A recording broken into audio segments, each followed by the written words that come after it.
kemarin pengakuannya Siap, lewat siap. lawyer ini udah telat ya, bisa dibilang banyak netizen juga yang bilang udah basi kemarin-kemarin kemana aja baru ngakuin gitu. Bisa dinilai karena ini sebagai bentuk ketakutannya dia karena udah bakal di cancel kultur nggak sih bang sama masyarakat gitu, banyak yang minta di boykot segala macam, terus akhirnya dia udah deh gua ngakuin aja tapi secara tersirat gitu, defensif gitu, bisa dibilang seperti itu nggak sih bang? Betul, saya sepakat itu.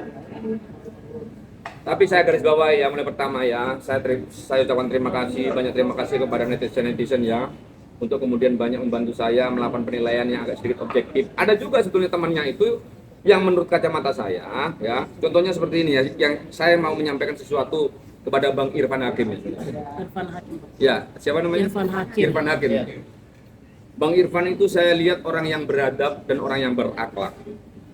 Saya sangat kagum dengan beliau. Akan tetapi dalam konteks ini ya, kalau dia merasa tidak korup otaknya itu, insya Allah tidak korup.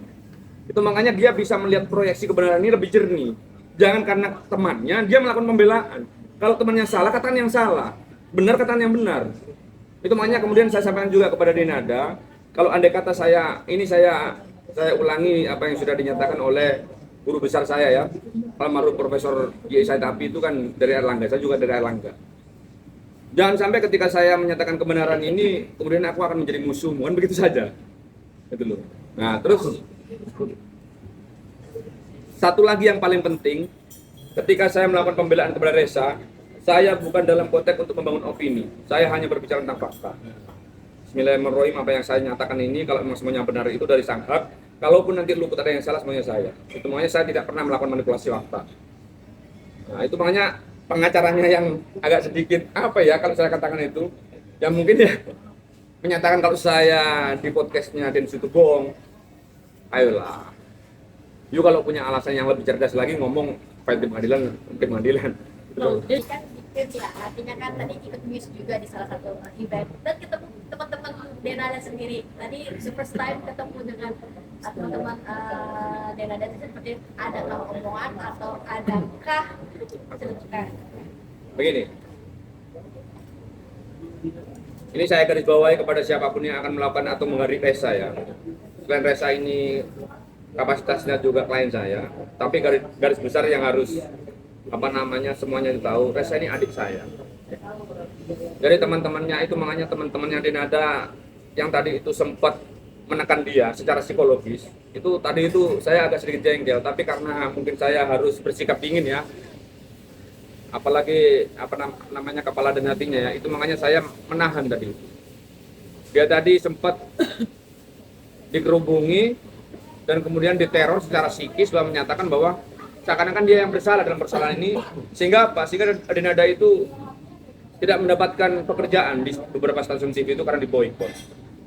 Itu makanya satu yang harus pihaknya sana tahu ya, apalagi pihak keluarga, pihak teman-temannya Denada ya, termasuk kuasa hukumnya. Yang saya nyatakan begini, ketika saya melakukan pembelaan atau mengajukan gugatan ini dalam konteks ya memperjuangkan hak-haknya Reza yang tidak diakui sebagai anak, atau memperjuangkan kepentingan dan harkat dan martabat orang tua saya tidak pernah melakukan penyesatan argumentasi.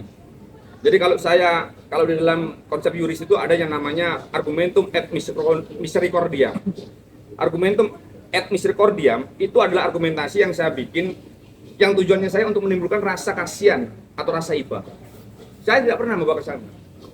Itu makanya rasa simpati yang diberikan oleh netizen itu karena kejujuran saya ketika saya menguraikan fakta yang benar-benar terjadi. Tidak saya tambah, tidak saya kurangi. Itu makanya kalau ada yang menyanggah fakta saya dan kemudian memfitnah saya, kemudian saya melakukan kebohongan, itu pengacaranya kan harusnya melaporan saya di undang-undang ITE itu, melakukan, ya dong. Kalau memang dia punya bukti itu, kalau memang dia cerdas, kan begitu kan. Gitu loh. Kenapa? Lanjut. Tapi pada akhirnya tadi Om kan sempat nge-handle Reza untuk dalam untuk menemani Reza, kondisi Reza seperti itu. Tadi tuh seperti apa sih artinya? Sempat kena petaka dihubungi teman-teman Denada sendiri, ya terjadi sempat ada artikel juga. Kamera bang.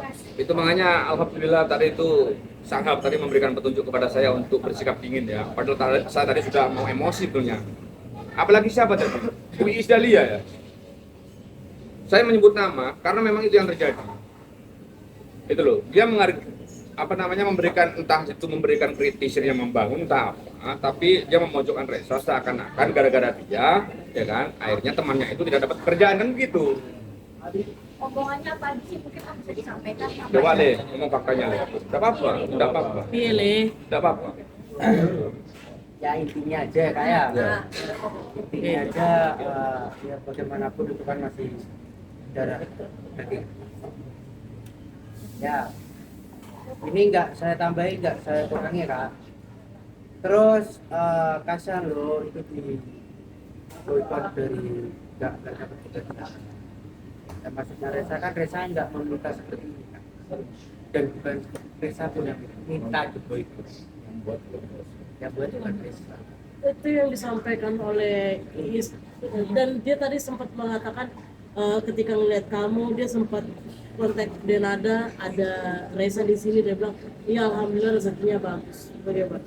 Dia ngomong gitu setelah dia menjudge kamu kalau kamu adalah penyebab Denada di boykot. Ya Bisa bantu ya. Jadi ada lagi nih pihak lagi yang membuat onar ini kan. Apalagi secara terang-terangan ini mau menantang saya ya. Monggo nanti siapapun nanti yang melakukan pembelaan terhadap Denada, ketika dia korup maka tidak, otaknya itu ya, mohon maaf ya, tidak bisa melihat atau membentuk proyeksi ini, melihat kebenaran yang lebih jernih. Itu makanya mau saya bantu membersihkan otaknya itu biar gak kotor ya. Sekarang saya tanya, persoalan Denada tidak mendapatkan pekerjaan dan kemudian susah akibat perbuatan gugatan ini, itu sejak kapan? Dia ini sudah 24 tahun ditelantarkan, tidak dikasih makan sama ibunya, dibuang, tidak dinafkahi. Itu harus dia lihat dong, gimana sih itu? Itu makanya, aduh ya Allah, tolonglah, jangan menjadi, saya tidak takut sama siapapun ya, selama saya membela kebenaran itu makanya Bu Iis Dahlia tolong sama minggir ya, sama lihat itu ya, daripada nanti berhadapan dengan saya tidak pernah takut orang, sama minggir. Kalau sampean mau ya berpikir bijak, tolong sampean posisinya imparsial. Ya, lepaskan dia sebagai temanmu. Itu makanya saya bilang, kalau andai kata temanmu salah pun ya, nyatakan dia salah. Jangan you main ke sini, ngelompat ke sini mau ngeri dia. Ini dalam proteksi saya. Itu makanya kalau you mau mengancam dia, mengancam saya itu loh. Itu yang bikin saya gemes. Dan saya ada omongan tadi membalas omongan dari Tante Isla. Jawabannya Jawabannya. Atau diam saja karena merasa terpojok. ya Bang, abang sebagai keluarga, bisa dibilang abangnya Reza dan Reza, mendengar omongan seperti itu bagaimana? Saya geram. Dia diam saja. Geram Cuma kan? kayak ke saya.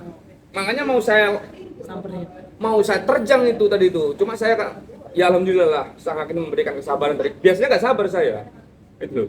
Ya alhamdulillah tadi memberikan kesabaran kepada saya ya untuk agak sedikit berhati-hati berpikir. Karena apa? Anak ini baru dibuka rezekinya, itu makanya Allah itu maha adil, Allah itu maha mendengar ya. Juga Allah itu tidak tidur. Itu makanya hati-hati itu untuk pihak itu yang ya Allah, itu makanya khususnya kepada teman-temannya, apalagi Bang Irfan Hakim, saya garis bawahi.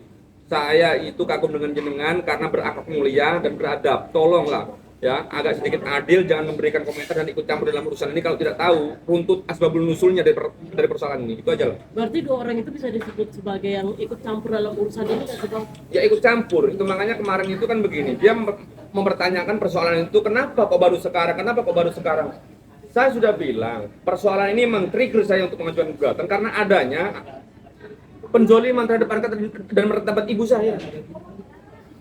Jadi kalau saya sampai membela ibu saya ulangi lagi ya, kepala saya ini saya taruh di kakinya ibu saya. Kalau mau tahu, panggil beliau ini, ada ini. Nah, tanyakan saja. Itu saya ini nggak punya apa-apa selain rasa bakti kepada orang tua saya.